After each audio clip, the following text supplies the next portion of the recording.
All right, let's dive in.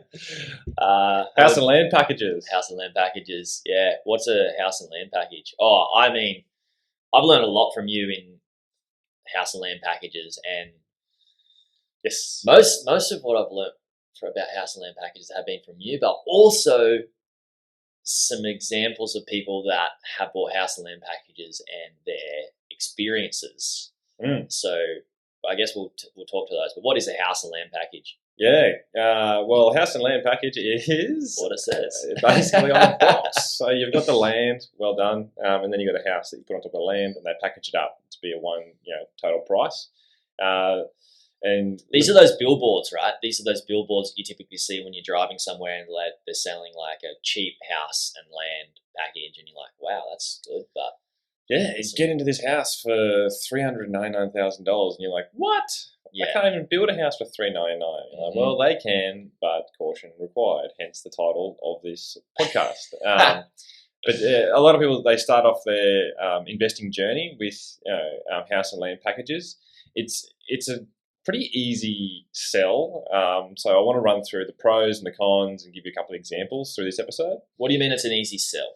Well, for a first-time investor, is this us going to be going through the pros? Yeah, let's go there. Okay. Yeah, so first-time investor, it's or even an owner-occupier. Like there's not a lot of stock on the market, especially now, that might light you up, right? So to get in the market might be hard, and what you want to buy, you probably can't afford. Yeah, or it might not be there. So you're there looking at established properties, and then you see this. It's kind of like off-the-shelf purchasing, where you're like, oh wow, I can actually have that house, and look, the location's not the ideal location, but that house is what I want. I want to create, my dream home, or a home that I would really like. I want that kitchen. I want to have that kind of bench top. I want these colours, yada yada yada. Sexy bathroom, good mirrors. Yeah, and then they come in on board, and this is the pros, which is sell it to you. Like, well, with house and land packages, Jaryd, instead of buying a full property for $800,000, you have to pay stamp duty on $800,000. You can buy this land for $300,000, so your stamp duty is only based off a $300,000 purchase. So you're saving yourself probably $20,000 just off the bat on stamp duty. Well done, you're a smart buyer. Next, the easy deal access. We've got all these blocks of land you can choose from. Fantastic. Oh, you can have north facing, you can have, waterfront, you just pick and choose, as you go. You want a corner block, yada, yada, yada. Okay, cool. That's easy. And there's not just one development project in any one location. There's usually a few going on. So, you can go and pick and choose, you can weigh them up, and that lights you up. Next thing is, from the investment side, because it's a new asset, Jaryd, do you know you can claim depreciation on this property? Yeah. So I've heard of that, quantity surveyor. Yeah, you can save, you don't like paying tax? No one likes paying tax. Goddamn government screwing us all over. Well, guess what? If you buy this, you can put $20,000 to $30,000 in your back pocket through depreciation in the first 5 years alone. Well done. And the kicker is, guess what? Low maintenance, builder guarantees. You don't have the stress and the overwhelm of having a house that you have to constantly maintain. It's brand new as well. Brand new, warranty. And if anything happens, the builder's going to come in and they're going to fix it straight away for you. I laugh at that because I call bullshit on it. Yeah. Getting a builder out to fix something they built 6 months ago is just a nightmare. And that's kind of why we're having a laugh on it at it, because they're not getting paid to go and do that job. They got paid to do the job, and now they have to go back and fix it for no extra. The reason I'm having a bit of laugh is because you had to sell it to me, and me being me, learning a lot, and knowing a bit about property now is like, I'm not.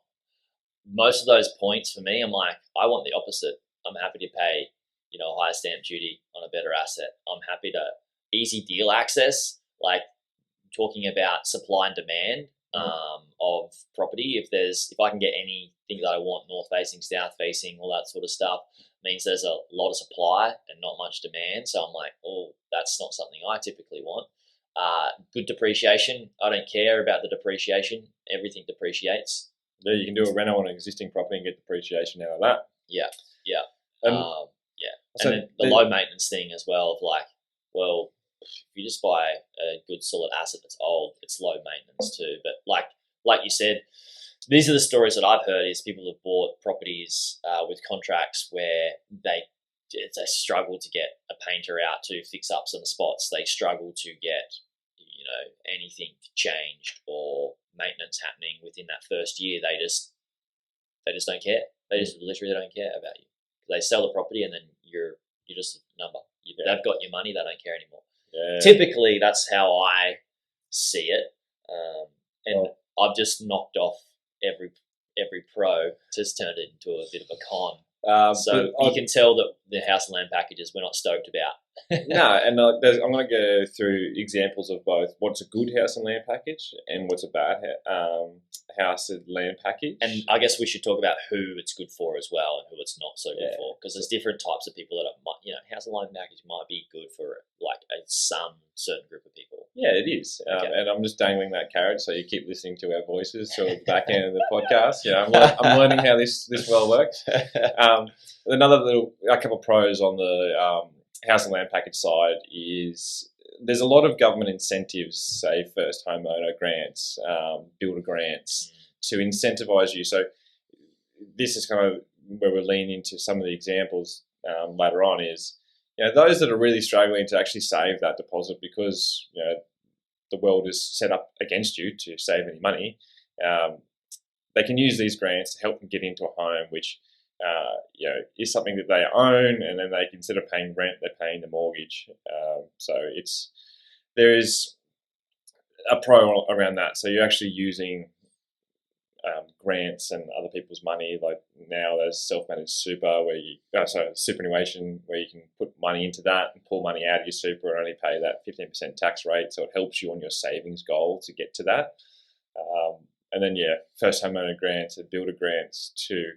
One, the con on the builder grants side of thing is anything that they're giving to you for free, it always comes back. It's a part of a bigger plan, right?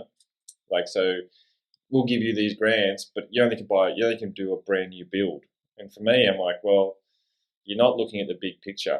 You're going to use that money to go buy a brand new home and build the home, and then you're actually not going to have the better return on your investment over its lifetime, based off historical evidence, to warrant it. So you're taking that step forward to then take 2 steps back, where you could just, start at the right place and be more financially abundant as a result. So you're telling me that if I go and buy a house land package where I can go and I've got easy access to deals, so I can get anyone in the lot because there's so many of them. Are you saying that that's not going to grow because there's so much supply and not much demand? It's not going to grow as much as maybe buying in a higher growth location. Yeah, exactly. Supply-demand metrics is pretty simple with price growth. There's a lot more elements to the data and analysing which areas grow faster than others. But out of all the areas that I'm analysing in Australia, like, they're not areas with high land supply, put it that way. So let's get into, they're the pros, basically. So you get low stamp duty, easy access to deal flow, good depreciation, low maintenance, and you get your grants. So it's a lower cash requirement to get into the property market.